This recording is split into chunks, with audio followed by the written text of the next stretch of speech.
Then you gotta do this other stuff. Okay, now I What gotta other share. stuff? I gotta share with the people. Where you share your stuff? Share. Hey y'all. I'll Hey share girl. it to my Hey Twitter. boy. Hey, come on in. We about to cook. And okay, then you just share it. Bam. Oh. Now how do I get back to it? And then you just go back to your. Just go back to your whatever it's at. YouTube. Where's she at? Oh, YouTube. Where's she at? Here she go. All right. Oh, you taught me something. Yes. You don't teach me much. Shut up. I mean, I do. I thought I could put it on Facebook. Facebook? Oh, there you go. Bam, Facebook. Oh. Craig, the writer, Stewart. Type it in, bitch. Chatting. Hold on, we getting our stuff situated. Craig. We early anyway. Chatting with at Craig. We're not connected on Facebook? I follow you on there. You do. Yeah.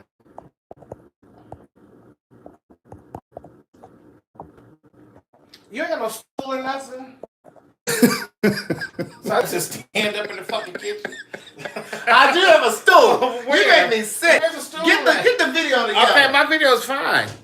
And I'm gonna need you to lock the door. Even though we in a building with rich white women, Oh Lord. I'm gonna need you to lock the door. What happened to my YouTube people? Y'all, I ain't been on here forever. I don't need nobody coming in here trying. That is a step stool. Well, you said a stool. Sit your ass on that. Now sit right here, because I'm about to. It holds up to 225 I'm pounds. good. I can fit that. That's fine. Hey, girl. Hey. Good day, thinkers, thought leaders, progressives, and dreamers. I'm Craig the Writer Stewart, and this is the Facebook and YouTube live versions of So Much to Say. These are my thoughts in my voice on black shit, white shit, gay shit, and everything in between. I almost came on here at 7:30, and then Derek called me and was like, "What time you gonna go live?" I said, "I'm about to go live now because I was hungry." But I got really hungry. But then something was like, y'all can't hear on Facebook? Y'all can't hear over here on Facebook? Who said y'all can't hear? But anyway, so I was like, well, let me go live because I was ready to eat. okay. So I got, oh, you in front of the refrigerator. I need to get that tuna steak. You sat there. Now you eat fish. I've been eating fish. Girl, you know, last time I was on I here, eat fish, I don't eat coochie. she was very vegan. Pescatarian. Same difference. All right, so I marinated my, I want to hear what you got to say about this child, though. No, go. You talk about your fish real quick. I got to do one more thing. Okay. I marinated a piece of tuna steak. You all want to see it? This is tuna steak. And so what I did was I soaked it in some lemon juice earlier. And then in a separate bowl, in like a little mixing bowl, I mixed up some, let me show y'all what I mixed up because I don't need y'all emailing me later asking me what it was. I got some liquid aminos as the base. I used liquid aminos as the base. And then I sprinkled some ground ginger in it, along with some brown sugar. And then I whisked it around. Now, I did season the fish with a little black pepper and a little bit of this spicy garlic Himalayan sea salt. And then I put it in the refrigerator. And it's been in the refrigerator for some hours now. So now I'm going to put it on this grill. Now, I have a copper grill. You see this indoor grill? You see this indoor grill? I did not come here for a goddamn cooking show. I came here because Well, we about to chit chat, but I'm just letting them know. chit chat, but I didn't want to. Yeah, we gonna chit chat. I didn't come here for a cooking. But I just wanted them to know that what we were cooking. Because I know they're black and putting the foil on top of it because you don't want to clean it. Well, because the fish is really delicate, Derek. You can tell he don't know how to cook. I know how to cook. I don't cook on copper stove grills. I use my Don't be trying to get my grill together because see, one of my people sent me the grill. I bet you they did. But the fish is very delicate, and if you put it on the grill, it's gonna start falling apart. Gotcha. So I put it on here. Okay. Now we have an assortment of different sprays. We have avocado spray. We have coconut oil spray. My girl Tonette sent me these, and we're gonna use. Is there a particular one that you want to use? I don't care. It's not my fish. I don't give a damn. I'm so glad that Derek is not hungry because I don't have any food for him. I don't have enough for him. So we were talking about. Can you guys hear on Facebook? This is so I can see. Go on Facebook real quick and see if I can hear.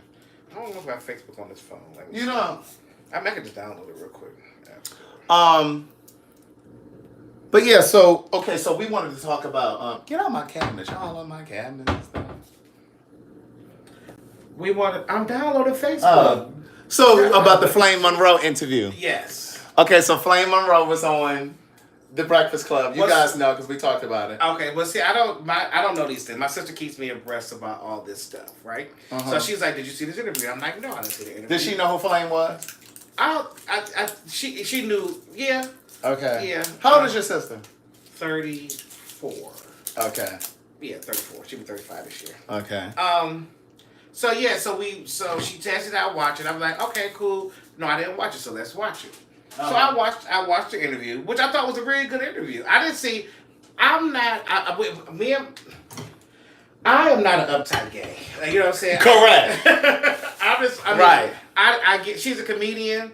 I get it. I understood the context of the conversation. I really didn't see much wrong with the conversation. Me personally.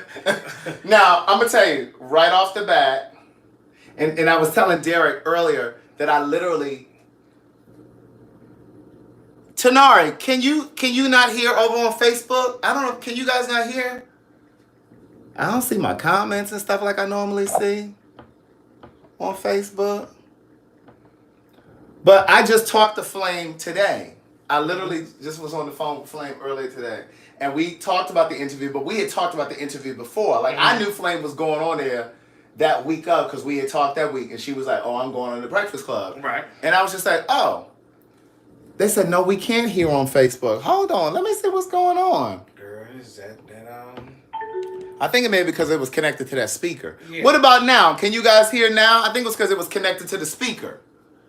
What about now? So anyway, now when I watched the interview, I'm going to tell you what made me uneasy about the interview was how she kept saying tranny. Okay. Now when she kept saying tranny, I just kind of cringed. Okay. But so the thing is, okay. So tranny is not a word to me. I don't call nobody a tranny, but I don't either. I don't say, but that's not a word that we should be using. If you're not a transsexual, but if you're not a trans, well, and that's the point that she made. So that's why I'm saying I'm okay with it. It's just like the word nigger. Now black people don't say nigger. Nigger. Yes, thank you. This is like the word nigger. Right. Now I do use it from time to time. I don't use it a lot. Right. And it's rare if I'm gonna say it on here. Like, I don't really say it a lot. Right. But it's just because it's such a. You sure that's hot? I just want to make sure. You just cut it off. It's hot. You hear that sizzle? I just want to make sure you knew it was hot. You hear that sizzle, and then you put that little au jus on it. Au jus. Oh my God. But yeah, so it's just kind of like the word tranny. And so, like, I've had conversations with Madison about, even long before I met Flame, even long before any of that, and I used to say, well, is it inappropriate to say it? I just wanted to know, not because I wanted to use it. And she was like, "Oh, well, Myrtle, I don't care. I don't care." I said, "Well, no, I'm not saying you, but I'm saying, is it?" She said, "Well, no, you shouldn't be saying it like, out like that." She said, and I think I saw an interview with, somebody. I think it was Janet Mock when she was on the Breakfast Club, and she was like, "It's kind of like the word. It's like the N word. It's like some people in the trans community are okay with it and they use it within that community. It's just like when people say with women, when women say bitch this, bitch that, but that doesn't necessarily mean." But tranny is just an abbreviation of transsexual. It's not.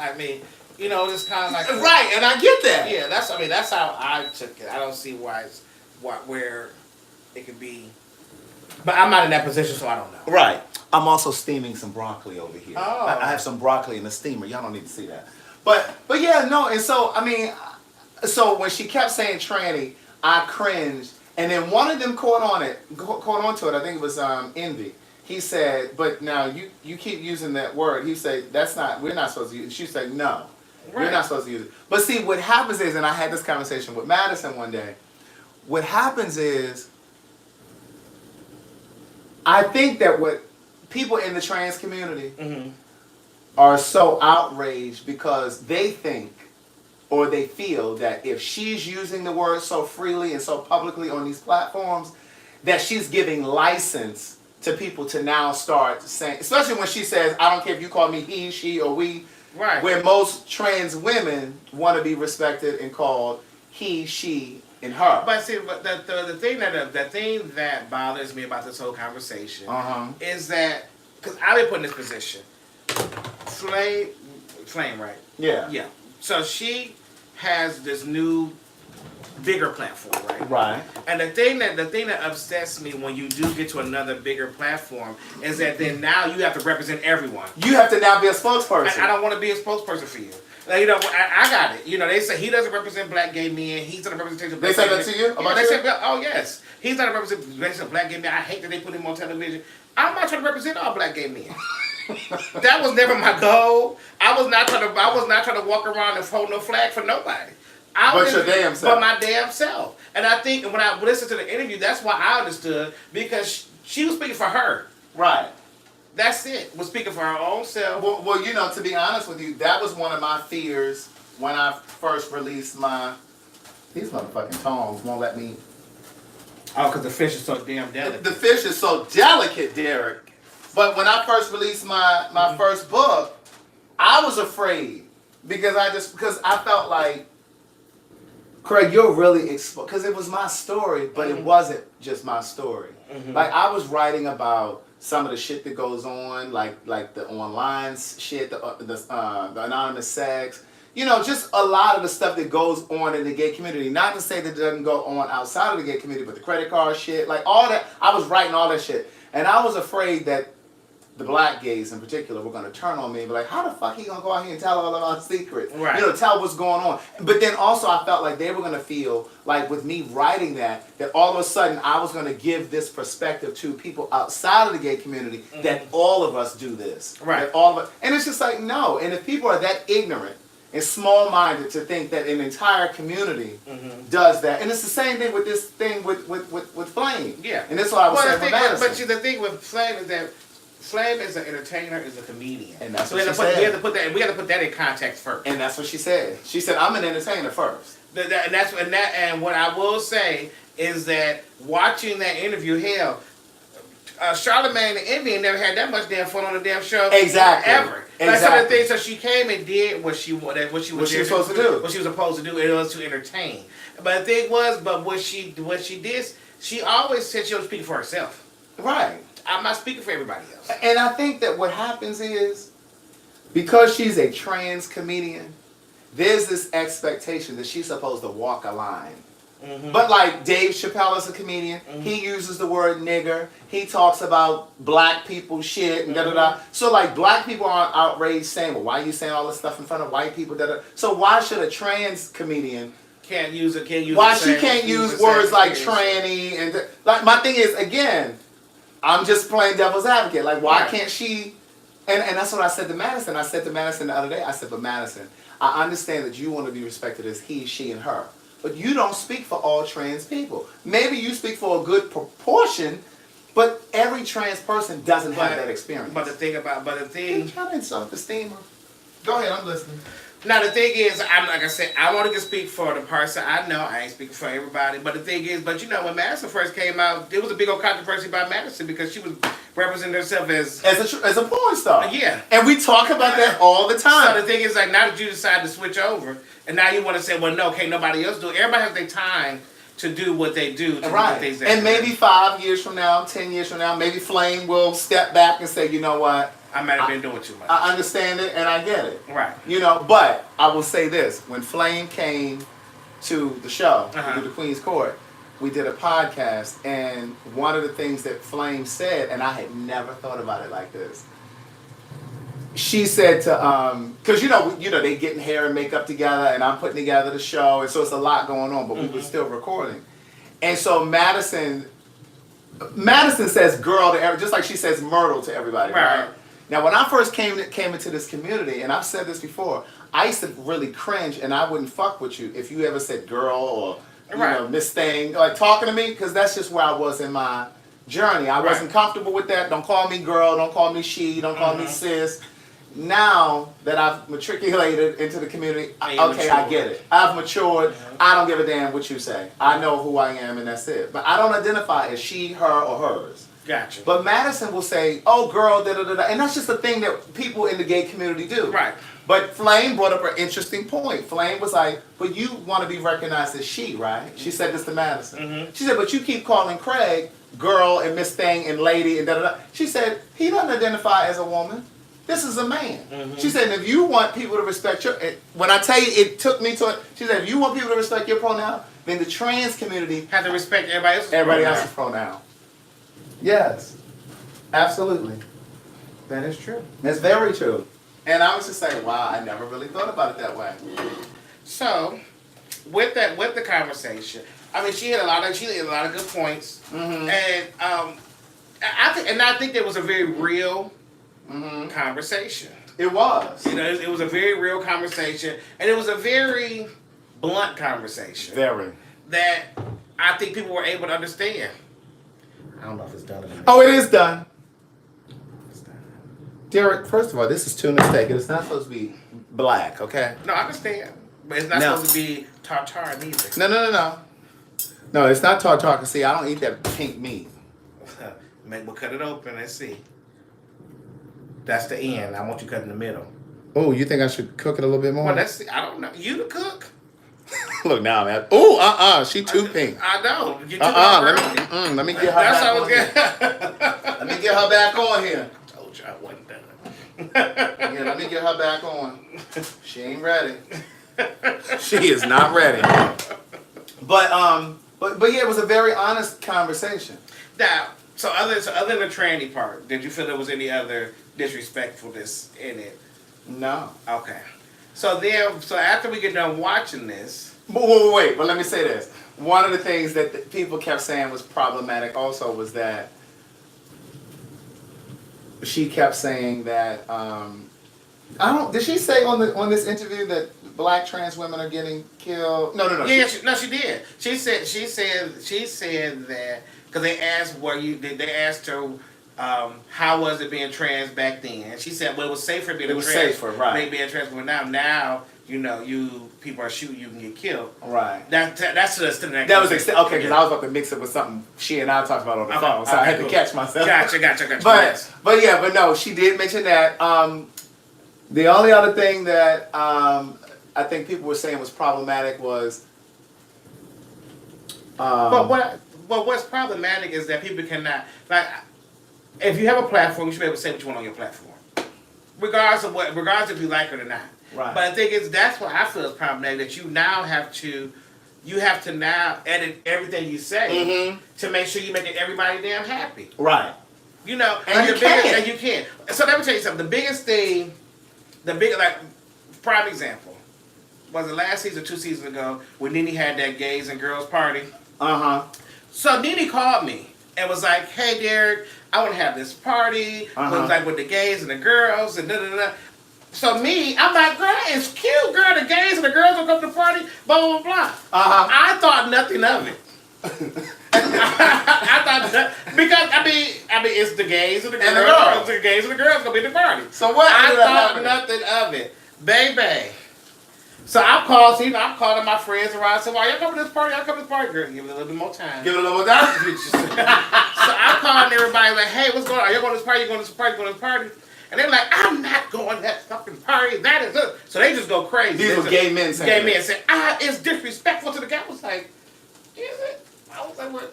So I called her back. I was like, "Bitch, you got to change the name of this party." I was like, "You can't call it this because you know the gays is upset." But I didn't think anything. I thought nothing. But you know what? I just feel like, and it's so crazy because I'm writing this book now, and there's a chapter in there called Growth. And I'm talking in this particular chapter about how we're so politically sensitive and we're so politically correct about every little thing. But the thing about it is that the people that bitch about it ain't politically correct their damn selves. Right. There's something else to bitch about. And let me tell you something. And most of the girls that was upset wasn't invited. Right. Flip her over. Flip it over. And then flip it over so she'll get too dark on one side. Okay. There you go. She should be teaching me how to cook. She should be done after this. Yeah, she should. She should be done after this. But yeah, so I get it. I understand, but it's like we can't do nothing without it being an issue, and I think that's absolutely crazy. But I think too, like with Flame, and I can't speak for Flame because I don't know this, but when she was explaining on the Breakfast Club, she was like, "Listen, I was born a man. I will always be a man. I live my life as a woman. Right. But I know what's between my legs, like." You know, but I think the distinction between how she feels and things is very different from a trans woman who really think that who feel as a woman mentally and believe they were trapped in the wrong body. Right. You know what I mean? That's a difference, but that doesn't cancel out her. What you saying? Yeah, her experience. And so I just feel like, because at the end of the day, going to that video that you were showing me earlier. Yes.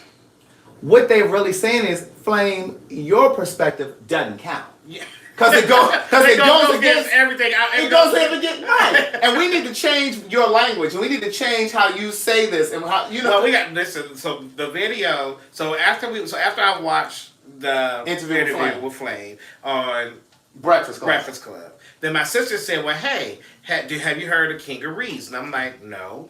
I had never heard of that. But he had a bunch of subscribers. He does. So I said, I never heard of King of Reed. I said, but she said, we need to watch his video. Mm-hmm. And baby, I don't know what interview he watched, honey, because he went absolutely ballistic. I mean, he was crying and everything. It was like, he was. I was like, well, what are you talking about? They talking about, I see on the laughing face, they see you can't cook. They laugh. They talking about teach him, Derek. Right, yeah, I can see that part. I can see it read. But you're right. Yeah, so he goes. But the thing is that like even the part where Flame said for her children, she puts on. She dresses. Right. I'm glad you brought that up. Yeah, sure. And I'm like, that's nothing but respect. Like you want to make sure she. So she basically said, when she goes to like parent-teacher conference and everything, she puts on baggier clothes. She goes to school as a man, which she should. And that's all for her kids. That's all for her kids. Because on the interview, on his thing, this King of Reeds, he made it seem like she's not comfortable with who she is, and that's why she's trying to. No, she's not. She wears that so her kids can have a sense of normalcy in the world. That's why. But her kids have only seen her like that. Right. She would fully transition when her kids came along. And, she's been really open about that, you know, and she's attracted to trans men. I am too sometimes. But I can see that. Maybe some fine men. I did a podcast with a gay guy who was married to a trans woman. A trans man. Trans man. Really? So in other words, she was born a woman, but she lives her life as a man. Mm-hmm. And she was fucking him and everything. Really? It's some fine ones in there, honey. I'm not. I mean, child, they had me confused for a second too. Where do you run into trans men? Well, I had one of them do the opening for my documentary. And then who else? I ran into them throughout my life and didn't understand what that was. Okay. So Derek. Well, I'm glad because she's cooked now, honey. Before she wasn't cooked. This tuna steak. She would have gave you salmonella earlier. This tuna steak. Let me go ahead and get this. Get your broccoli on. This steamed broccoli over here. Where'd you get that from? Publix. What, the broccoli? No, the steamer. Oh, one of my people.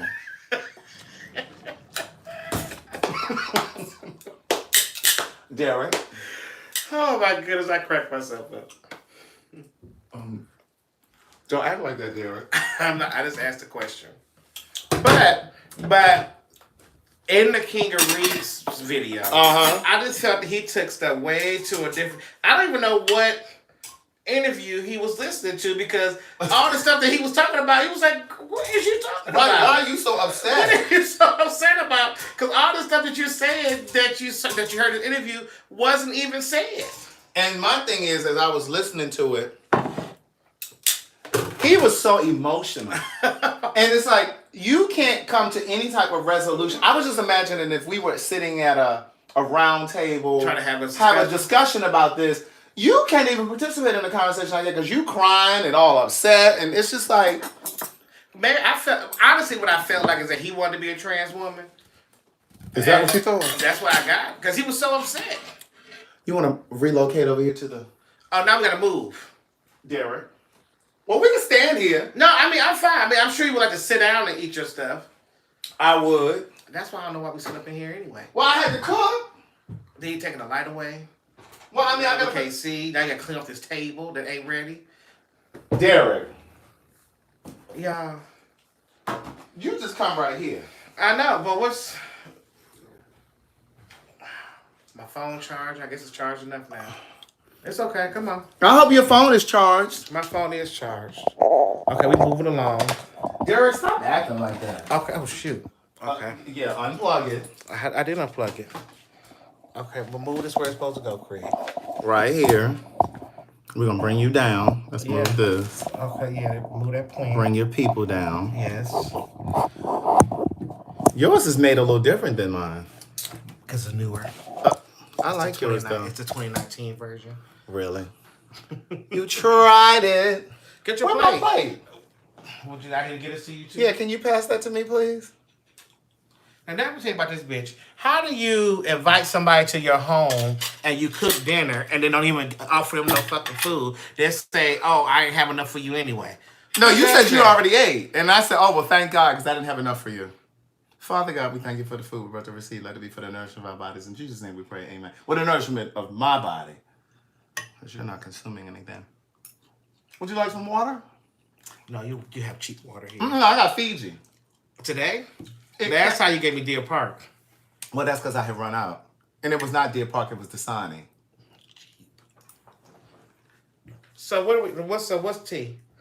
Would you like a water? Yes, please. I am parched. Do I have to get it myself too? Where's it? You walk closer. Where's it? Where's water usually kept? In the refrigerator, right? But I don't know. You might be one of the pantry water people. Well, I have some in the pantry as well. Because some people don't like cold water. You know, cold water is really not good for your body. I know you must be. It shocks the system. But yeah, he was so upset and he was crying. Yeah, he was crying. It was just a mess. So, but yeah. So what I would say is this: I don't want that. You didn't think I was thirsty? You didn't think I wanted a water? Thank you. He done went and got himself a water and didn't bring me one. But I was gonna make you a cocktail. I know I'm not drinking right now. But yeah, he was so upset. Yeah, he was upset, and that's so. I would tell you guys if you haven't watched the interview, watch the interview with Charlamagne with the Breakfast Club and Flame, and then turn around and watch the video with King of Reeds on YouTube, and it's quite disturbing. So when you started going on TV, were you nervous? Like I was saying earlier, like when I put my first book out, I was very nervous. No, because you remember when I was on TV 15 years ago. So you were really young. So like when you I were was young, so I didn't think about none of that stuff. Mm-hmm. We didn't think about none of that. Any of that. I didn't understand what any of that was. People start commenting, saying all these things. I'm like, wait a minute. Were there things that ever hurt your feelings? Yeah. Like how you're not representing or... Oh, well, I mean, no, because I knew that was never my goal. Okay. My goal was never to my goal was always to be me. Mm-hmm. My goal was never to represent for the whole community. That was never my goal. But I think what happens is, no matter what community you're talking about, whether you're talking about black people, whether you're talking about the gay community, I think sometimes people are so desperate for representation or a leader that as soon as somebody comes up, they want you to be the voice. Right. I don't want to be the voice. And I remember when Oprah was on the air, and I remember seeing this interview where she was saying that when she first really, her show became really, really popular and it was, number one and it was syndicated. Black folks were always talking about how she catered to white people. Oh, this show caters to white people, da-da-da-da. This ain't for black people. And she said it used to hurt her feelings. And She bet she don't care now. She said he used to hurt her feelings, and she basically said she was going over to Quincy Jones's house, and she was crying. She was upset. Sidney Poitier was there, and she was crying. She was upset, and she was just saying how they keep saying that my show isn't for black people, and I've sold out this, that, and the third. And Sidney Poitier said to her, he said, "That's because you're carrying people's dreams." And when you're carrying people's dreams, they have an expectation of where they want the dream to go. Yes. But it's your dream, so you get to decide where it moves and where it goes and how you use it. And I mean, I've had people say stuff to me, about my podcast. It's just like, well, I just think that you could have done. It's just like, well, girl, you can go start your own podcast. If you don't like the way I do my shit, go set your own podcast. Somebody says, my problem with Flame is that she said you have to stop fighting, but we always have to fight. You're black, gay, and transgender, so the fight is always in our backyard. So wait, well, so this is what... No, I don't have no hickey. So this is what when I have that conversation about it, and people might disagree with me, but I feel like it is levels to our fight. And what the problem is that there's the level that we all can't miss, is that we black. That's your first thing. Then down from black is that it's a black man, it's a black woman. And then below that. Then below that, there's others, there's subsections. Black and gay and trans is probably about the 6th or 7th one down the list. So the thing about it is that everybody's fighting for their own purpose, their own cause, but we have to fix their own privilege. Their own privilege. But the thing is that we have to fight for this one first. And then we can break it down to, because at the end of the day, if you take away me being black, if you take away me being gay, I'm still a man. If you take away me being a man, I'm still black. So it's like the thing is that we don't get the first part first. Everybody's so worried about their own subculture, and then now they got all these others. So they're under get black and gay.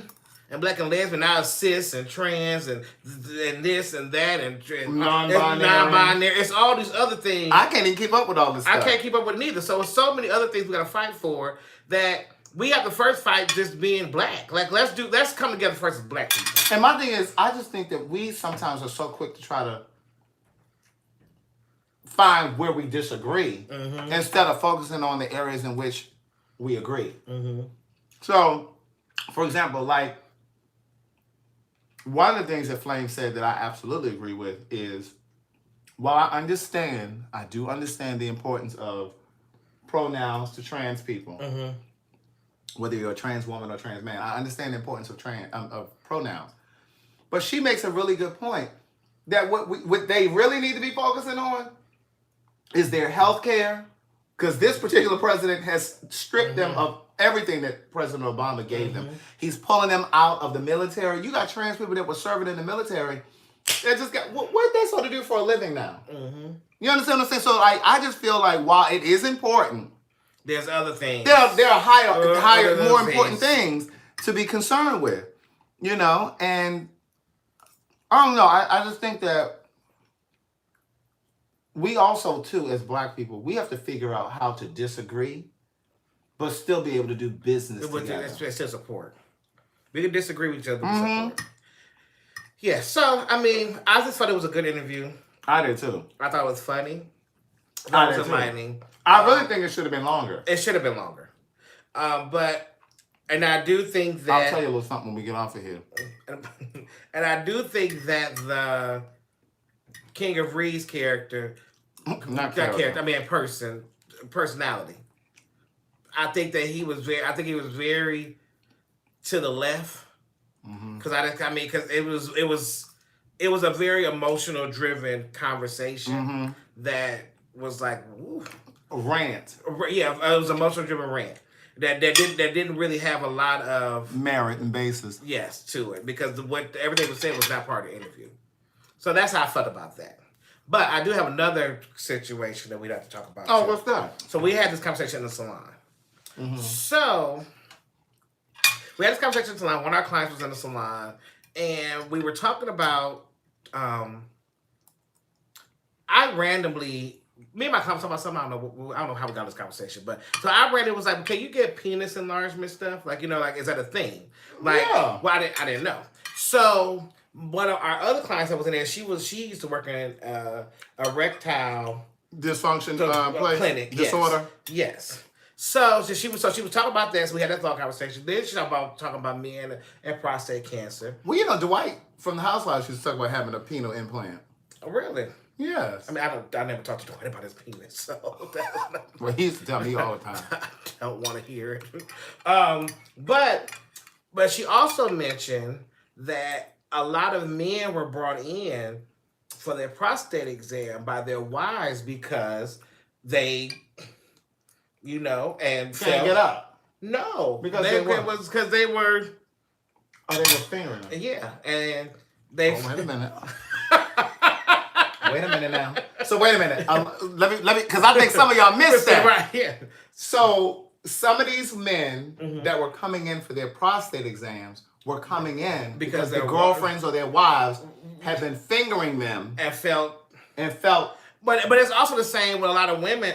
They say a lot of women find out about breast cancer, love their breast from the man because he's feeling on their feeling. So it's the same. Mm-hmm. So it's the same thing, but in the man's portion. But see, here's the thing: a lot of black men, straight men, heterosexual, won't want to admit that their wife or their girlfriend is fingering them in their ass. So that's what the conversation was. So so a lot of women in the room were very much like, oh my God, I can't do if my man asked me to do that, he's gay. And see, a lot of women think that. A lot of black women think that.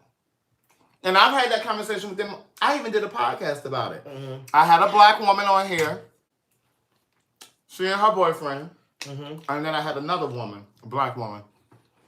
And we were talking about the double standard of bisexuality. That's what the podcast is called. And this one particular girl who was there with her boyfriend, she said she enjoys fingering the man. Right. While he's inside of her, and she loves playing with his ass. And he obviously enjoys it too. Well, the one that she came over here with, no.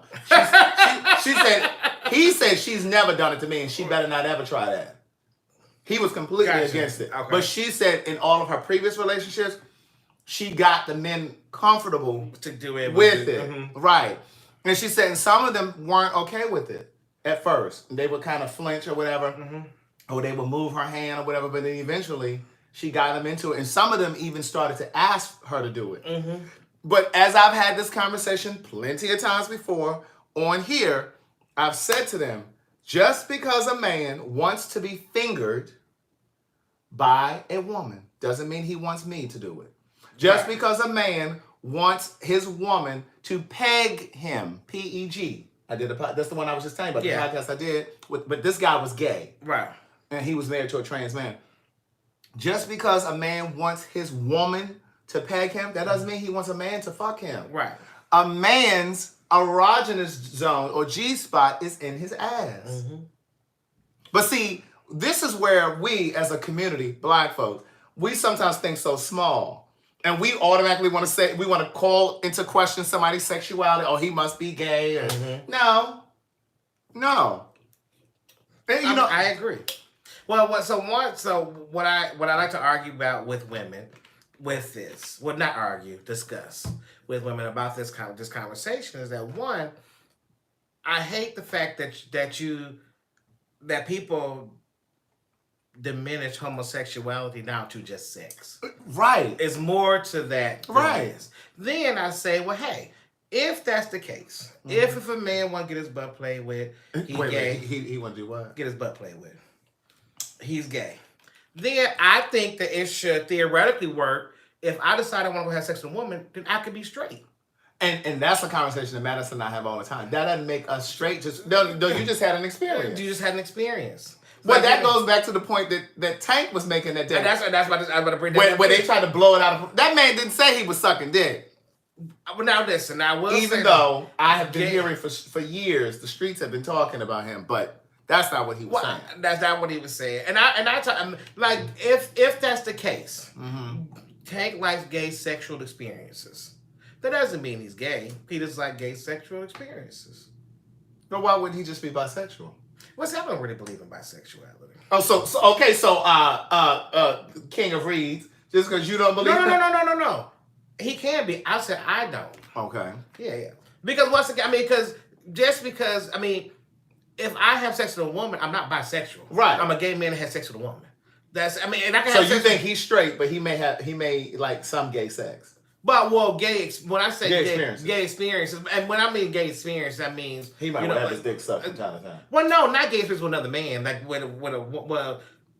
with his woman, he likes that because he talked about another thing that he like get his butt licked. I know he like to have his ass ate. That's what I'm saying. That's the thing. Like I grew up with a guy. Like one of my friends growing up, like when we were teenagers.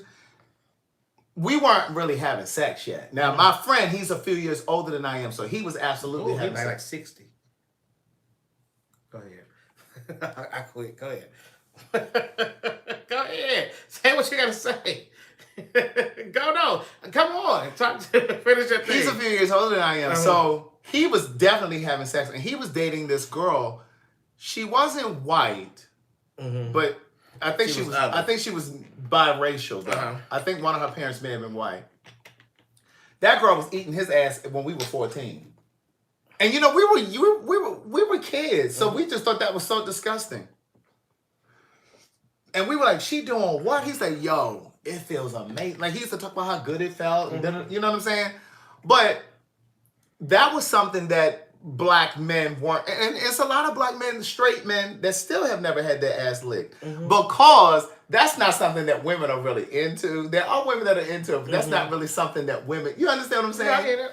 And so I really do feel like there are a lot of experiences that black straight men they aren't even having. Well, but it's also a lot of black experience. It's not a lot of sexual experience. Like, even in the salon with this conversation, the women were cringing having this conversation because it's like we just don't have we don't talk about sex. Black women just started sucking dick 10 years ago. Shit, 10, 5. Right. You understand what I'm saying? Yeah, some women still don't. Right, because when I was in high school, it was taboo to say, "Oh, Rhonda just sucks such." Those are fighting words. That was not in the 40s when I was in high school. I went to high school between 1990 and 94. Oh, did you? Yes. I graduated in 94. I was not in high school, yeah. Anyway, but those are fighting words. Yeah. And when I was in high school, if you said, "Oh, Rhonda was sucking such and such," Rhonda was trying to fight. Yeah, whether she was really doing it or not. Like, that was just not something that was being done. Right. Well, yeah, so I just feel like I just think there's a misconception of what that all is. And like you said, just because a man likes that doesn't mean he wants to be with a man. Correct.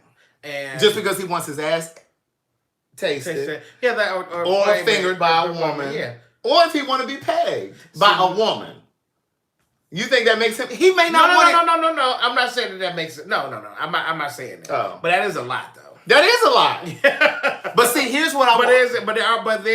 But like you said, that is where the sexual G spot is for a man, and that's they might like anal stimulation. Correct. Because here's what I will say. One of the things that I've realized is, and I've said this before, there is a thing where you have black men who become successful and then they start dating outside of their race because they think that that's the pinnacle of success. That's a symbol of success. Right. But what I will say is there is a crop, and I don't know the ratio, the percentage, because I've never done a study, but there's a crop of black people, black straight men that have made the decision to date outside of their race because there's a freedom that comes in dating outside of your race. It's not always about anti-blackness and not being comfortable in your black skin. When a black straight man wants to experiment with fashion, if he wanted to color his hair, if he's interested in the arts and theater and music, or if he dances, and God forbid he has one too many feminine qualities, we always want to assume that man is gay. But if that same straight black man with all these quirks and eccentricities, dates a white woman or Hispanic woman, they may never question that. Well, because the thing about black men are held to an unrealistic standard of masculinity, that it's kind of toxic, and toxic masculinity and fragile masculinity. Oh, I never heard of fragile. Yes, fragile masculinity is when, and this is a conversation that I really want to have on a major platform with black straight men present, and I want to look them right in it. I want to stand flat-footed and look them right in the eyes. How dare you be so arrogant to think that every gay man is attracted to you? Because that's really what it boils down to. A lot of straight men, black straight men, are uncomfortable around a gay man. Well, I understand what you're saying. But the reason that they are is because that same arrogancy works both ways. Because you got gay men that think they can turn anybody. They think that all straight men want them. Yeah, they think they can turn them. Yeah, there's a lot of, and so for me, I never had an issue with straight black men. Right. Straight black men love me. Right. I never had and I could be in full geesh. Now, you've told me, though, that you're nervous in Baltimore, my hometown. No. I'm nervous about being in dangerous situations, period. You nervous about what, Derek? Just dangerous situations just in general. Like, I'm not going to put on all my good garbs as Derek J and go to Magic City on the Monday. That's just I'm not doing that. Like, I mean, only because one, why am I there? I don't want to see no girls dancing. And then two, why would I put myself in there? Because there are men that are those type of men. Fragile masculinity. But for the most part, I'm around most, like a lot of people that I never thought that I would be friends with are my friends, and I'm like, oh shit! Like I said, when I went to go work with Murder Inc. Right. With Herb, I'm like, this is about to be fucking crazy. But then my people, everybody's like real cool. Like, and you told me too, like when you do the Tom Joyner crew, all those people are great. Boris Kojo. Terry Vine's husband, Karan Riley, like all those, like these are masculine straight men. But that's the thing. You do have black men that are so comfortable in their skin. Yeah. They're like, I have a straight friend. All of my gay friends like, you sure he doesn't like you? He just does too much because he works on cars. He does shit. So he would do shit on my car, wouldn't charge me. You know what I mean? And he'd be like, what's up? And he's very affectionate. He would give me a hug every time I see him. And when we would leave or whatever. And he'd be like, all right, man, I love you. Like, he would say, I love you. I never got an inclination that boy would even try anything. Never got that feeling. But see, I think that, you have some straight black men that are so uncomfortable in their own sexuality. And they're arrogant enough to think that every gay man is interested in them. Well, I can tell you that we're not. Because most straight men don't know how to clean their ass when they're in the shower. So some gay men don't either. Correct. but it's just like you're not attracted to every single woman that you see. You know what I'm saying? We're not attracted to every straight man or every man that we see. But there was something somebody raised the question in the comments on YouTube. They were saying, what do you think it is about, why is there such a great number of black gay men that are successful that all of a sudden date white men? Well, because it's the same thing. I mean, it's the same situation. Because I will say that there's not enough representation of black gay successful relationships. Like, you know what I'm saying? When you see successful gay relationships, they're with white men. Like, you know what I'm saying? That they buy the home, they get the child, they have the picket fence, they have this, have that. So the thing is that there's really have not been a platform for us to see it. To see two black gay men in healthy relationships. I was out having a drink last week and I had this conversation with somebody and I said to him, it was a guy there, he had just gone through a breakup like 6 days before I saw him. And I could tell he was raw. You understand? Like, he was really raw. Like, everything that came up in the conversation, he directed it back to this relationship. And so he was with a friend, and I said to the friend, it's not that black gay relationships don't exist. And I do think that they're scarce. But I think that what happens is when we get into our relationships, we disappear from the scene. We're not visible. We don't. All right. You know, because you got to. You do. I mean, you have to. I mean, at the end of the day, unless you're into that type of stuff. And see, for me, Derek, my thing is, I'm just not interested in, because I believe that gay relationships are very much so like celebrity relationships. In that, as soon as people find out about it, they picking and pulling at it. And so I've always been very private about my relationship. Now, like, I was dating somebody that they kind of got wind of, you know, really through Madison. Because Madison kept saying it, and then one day he popped in my live and was like, hey, y'all. I was just like, oh, You know what I'm saying? But, and to this day, they still ask me about it. Like, they ask me, well, having an LTR, where's LTR? Like, he could be right here in the other room, and I just don't mention it because I just really want to keep that. But you shouldn't. I shouldn't what? Keep it like that. Well, I want to keep it like that until there's a foundation laid. Oh, yeah. Until we're clear about where we're going. Because I don't need to celebrate on social media too quickly. We're not about celebrating. I think sometimes we put the shit out there too quickly. Like Keisha Cole, for example. Like, she in a relationship with this guy. And I don't know how long they've been together. I don't know. But my point is, she got a baby back. Right. She got him on everything now. It's just like, I mean, but it's not about going. See, the thing is, it's not that she has him on everything. The thing about it is that if I get into a relationship with somebody, fortunately and unfortunately, is that he has you come with the package of me. Yeah. So therefore, if I'm doing these things, you come with me. But I'm just saying, I just don't want to present them to the world until we figure out what we're doing. I feel the same way about in my friendship circle. Yeah. I'm not introducing somebody that I'm dating to my friends until we figure it out. But how long does that take? Until we figure the fuck out what we're doing. And so how long has it been? Oh, y'all broke up. Well, we were never in a relationship. Oh, y'all figuring it out. Y'all were dating. Right. So, like, you know, my thing is, like, and I've been like this for years. Like, even like in my 20s, like, when I would meet somebody and I had like my little clique of friends, it was like 8 or 10 of us that used to run together and be cool. I didn't introduce them too soon until we figured out what we were doing. Because see, this is what happens too when you're talking about same gender loving couples. We're all men.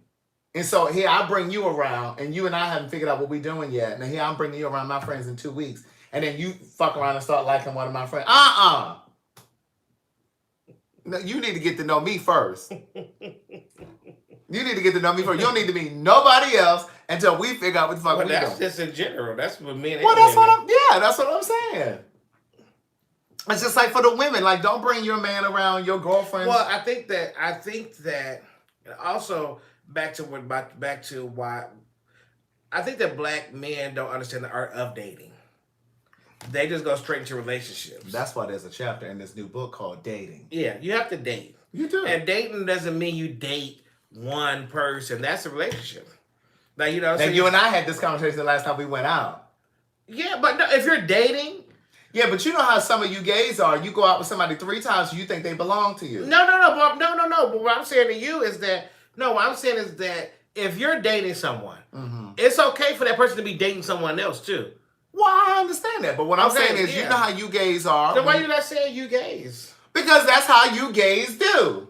First of all, I'm not part of that group. Well, what are you? I'm a very liberal gay. I told you that. What was it you said earlier? You're not one of the complicated gays? Yeah, one of the prudish or any of them things stuck up. I'm not none of those gays. Honey. But somebody, Lady Blue said, was straight too. But it's like, and see, this is the thing. It's like you got to get, but you know what happens is when you date somebody and you realize you like them, you want to own them. You want to possess them. And you want to lock in on them. And so it's like, well, we went out 2 or 3 times. And because it's just like when you have a conversation with somebody, like they might text you the next day, excuse me, good morning, hey, da. But then the day after that, they may have a very busy day. And they may not text or call you. And then you in your feelings because they I can't get no text today. You said that'd be you. No. I don't do all of that. No, I don't do all of that. Okay. But my thing is, it's like, I think that's kind of why some relationships never even take off. Because it's like you're panicking and you feeling like, well, damn, he ain't text me today. You don't have to talk every single day when you're first starting out. Yeah. You know what I'm saying? But see, people get so nervous and so anxious and they feel like, well, if I haven't heard from you, then clearly you're seeing someone else or you're talking to someone else. And that's not always the case. But you gotta graduate to that point. You gotta build to that point.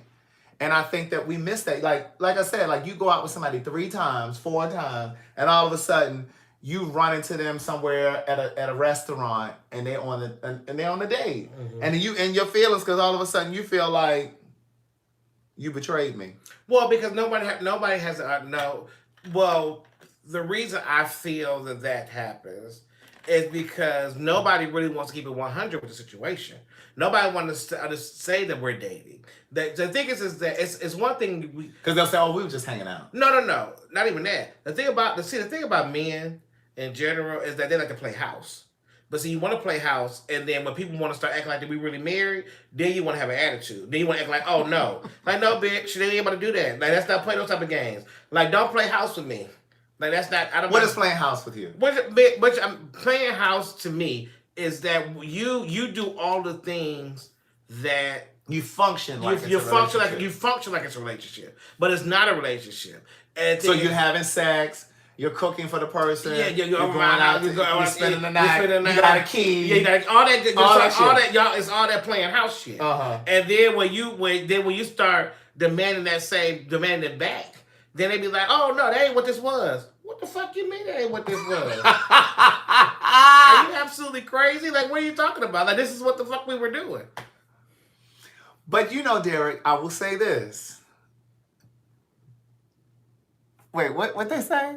Craig gonna say, I don't want nobody still going to Pride. What? You don't want anybody going to Pride? It's not that I don't want somebody that goes to Pride. I don't want somebody whose life is so ensconced in the gay community. I'm serious. I feel like, I want to date somebody. So what community do you want to be ensconced? I want you to have a healthy balance. I want you to have a healthy relationship with the gay community, but you're not like you're entire. Like I dated a guy. Mm-hmm. He never did stuff that was straight. But what is that? Like for example, I used to say, well, hey, let's go to and this was years ago. But like I would be like, well, let's go have a drink at the Shark Bar. You remember the Shark Bar? Ooh. The Shark Bar used to be young to go to the Shark Bar. I really was. No, I really was too young to go to the Shark Bar. The Shark Bar used to be the spot if you lived in Atlanta in the 90s. And I was like, well, let's go to the Shark Bar.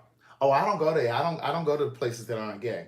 So he would only go to restaurants where the staff was gay and the clientele was mostly gay. Let me tell you something. But I'm not mad at that though, Craig. Because let me tell you, listen. Why? Well, because the thing is, I need a healthy balance. But it's not. But it's not.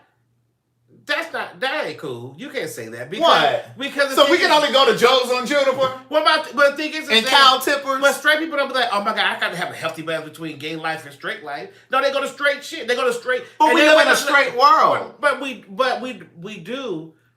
But the thing is that no, you don't hear a straight person like, I'm tired of going to straight shit all the time. We need to go to somewhere else. Well, shit, they do. They be sitting over there at the Bulldogs and Blake's. And all they want to punk it. But but the thing is, you are a gay man. I'm like that too. I would go to a restaurant and stuff, but do I want to frequent a gay club or a straight club or a straight social bar? No, I don't. I didn't say frequent it. What I'm saying is he only wanted to do gay stuff. So if we were going out... But that's not a problem. It was for me. He's not a problem because he's gay. It was a problem.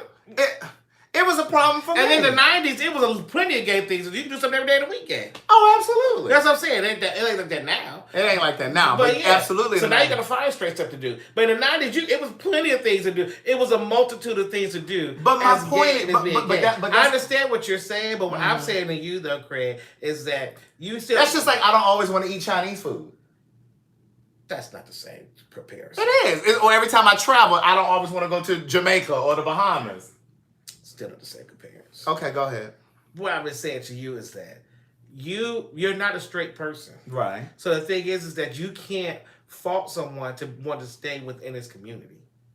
Yeah, that's too limiting though. That's too limiting. So my thing is, but back to the point that somebody made. Mm-hmm. It's not that I have an issue. I could date somebody who goes to Pride. But what I'm saying is I don't want to be with someone who is at all of the black parties. They at all of the white parties. They flying down to Splash and they flying down to Sizzle, and then here they come to Atlanta Pride. But then, but like, see, it's like, is that all your life is made of? But once again, this is why this goes back to the question of why do black men go date a white man? Because two white boys live nothing but the gay life. Not necessarily true. Yes, the hell they do. I don't give a damn what they do. I'm talking about. I know you're talking about you, but I'm saying is it's two white gay men. They live being gay all day.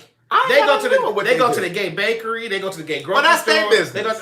That's their gay white business. I'm talking about me and my household. Look, white gay boys a lot of times will have these puppets that they let lick them in their mouth. I'm not doing that. These are new things.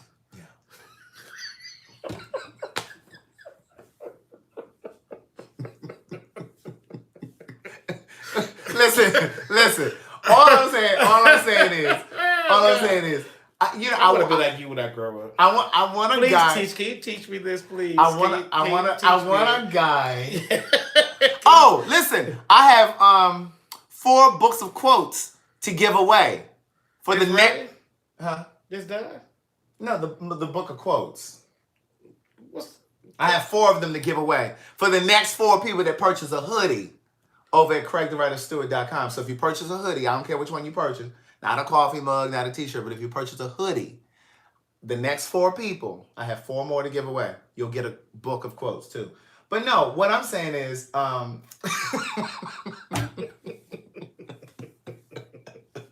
Derek, what I'm saying is, I'm listening to you. I get it. I understand. I want a black man that's comfortable in his skin. No, not really.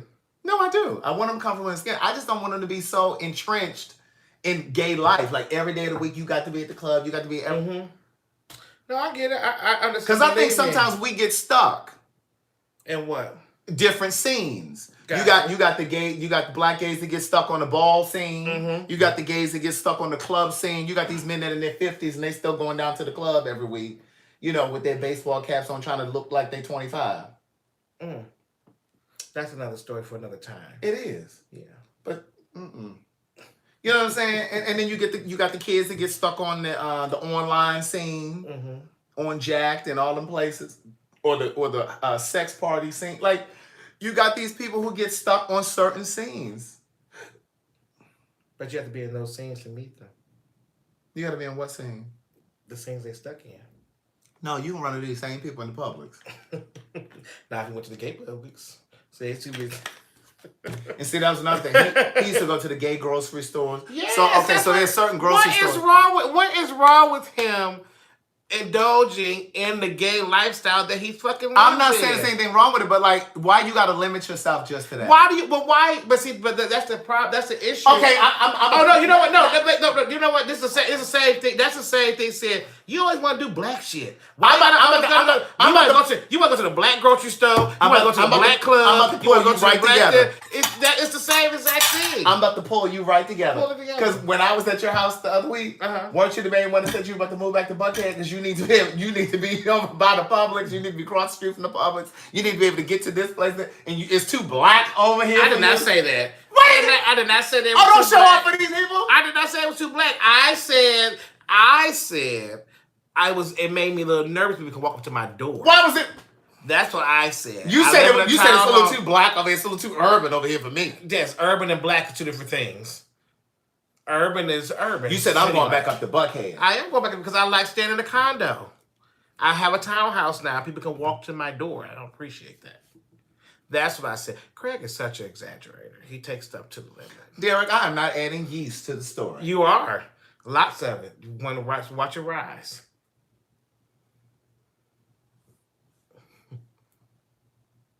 How did we get here? And we're gonna end on that note. Because it's getting warm in this home. And it getting warm, I think it's that light. Yeah. So and all I got on is a tank top. Well, it's time to turn it off. Because it's we had, you only get 60 minutes of my time, sweetie. How long we been on here? 62. Oh. That says 65. Oh, shit. Well, mine says 69. Oh, yeah, mine's 65. Oh, okay, whatever. So, do your sign off. I don't know, but I asked you to tell Derek J hello for me, please. Naomi said, I am from California. I just love your show, Craig. Hey, Naomi Brown. Hey, Naomi. Anyway, this was great as always. Yes. Great little discourse. Yes. I should have recorded this for a podcast. You should, but you never asked me to do that. You only want to come over here and pimp me out on the screen. Excuse me, I have had you do. You've done 2 podcasts. I have not. I've done 1. Thank you. You did 2. I've done 1. It was only 1. No, you did 2. No, I did 1, and the other time I came over here and did this shit. It's my 3rd one of these. No, you've done 2 podcasts. I have not, Craig. I have not. I'll show you. I haven't. I done 1. I don't gotta boast about your podcast, like, you know what I'm saying. Like I did 1. So sign off, bitch. Seemed like you did 2. It seems like it, but it didn't. Look at Joe Quan talking about, is this a every Wednesday thing? Look, I barely got Oh, God, no, ma'am. I said, listen here. Listen here, Craig. Now, you done got me over here twice. Honey, now you gotta start paying a booking fee, honey. So you gotta start getting your $5 Fridays up, bitch. So I can come back over here. Now, honey, you taking up an hour of my time, honey. Costs money. Ha! So I don't know. So we gotta do what? Wednesday pay up? I don't know what the hell you want to call it. Whatever Wednesday. Is today Wednesday? Is the Cash App open? And he came over here and drank one of my Fijis too? Now, you can't keep pimping me out now. I was supposed to come here once a month. But first of all, we've been doing this king and queen thing. That I know, we got to do it right now. When we sign off? Yeah, we can sign off. We got to do it right now. And then I'm going to tell you what I said I needed to tell you once I get off here. What was it, though? It was something, I don't know. We were talking about, about the flame stuff earlier. Oh, yeah. All right, listen. Have an amazing night. Brush your teeth, floss your teeth, brush your tongue. Because ain't anybody trying to kiss you if you don't brush your tongue, okay? That's where all of the germs are. We got almost 200 people over here on YouTube. Yeah, but I just started my thing. So is that why you only got 7 people over there? Yeah, that's fine. It's okay. I ain't been on it in years. 7. You get on every night, bitch. 1, 2, 3, 4, 5, 6, you should. 7. It's okay. But they stayed the whole time. They sure did. Hey, y'all. Going over to CraigTheWriterStewart.com, niece. Listen, have an amazing night. Brush your teeth, floss your teeth, brush your tongue. Bye, y'all. Goodbye. How you stop this thing? Hit that little X up there.